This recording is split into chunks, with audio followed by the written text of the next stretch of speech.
It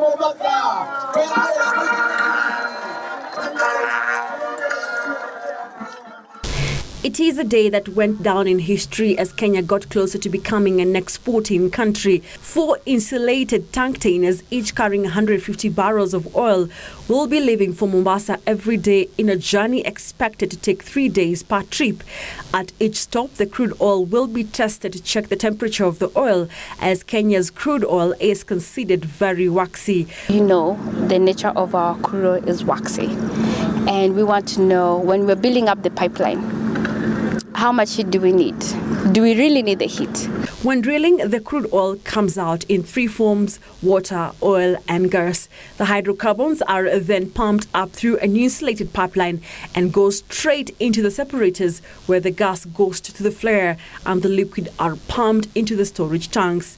Tallow Oil, Africa Oil Corporation, and Total have so far produced about 80,000 barrels of crude oil from the wells in Turkana East and Turkana South. Tallow Oil is currently producing 4 barrels of oil per day and targets to increase this to at least 2,000 barrels daily. About 300-400 barrels of oil today. We're bringing on some more wells over the coming months, and as that builds up, then that will determine when we actually get to the export of oil to the international markets. And though the production of oil will enable Kenya to establish herself as a crude oil exporter, Turkana residents want the government to come up with comprehensive guidelines on how the host county would spend the proceeds from crude oil before the projected exports begin in January next year. Kuna baadhi ya mambo ambayo itatekelezwa ya community, kwa mfano mambo ya mchanga. Tunataka tujue mambo ya mchanga itaenda namna gani, kama itakuwa na ile wakati displacement ya watu tutakuwa namna gani. Jambo la pili ni maendeleo pipi ambayo itatufikia haraka. Kama sisi ni pastoralist. Sasa tunataka maneno kama restocking na maneno ya kututengenezea pasture ya animals zetu.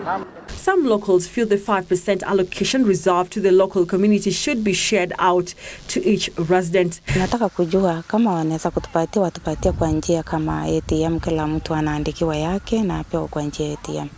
Wakipata at least percentage kidogo in cash itawasaidia. Itatusaidia kama itakuwa kwa mikono yetu wenyewe, itatusaidia. Tallow Oil and joint ventures say they have so far invested $2 billion in the crude oil project. Well, the flagging off of a convoy of trucks, each carrying 150 barrels of oil, marks a great milestone for the Kenyans as well as the government. This gives an opportunity for the government to look out for international markets where they can be able to export this oil once it accumulates to 400,000 barrels of oil. Carol Njenga reporting for NewsHour Business.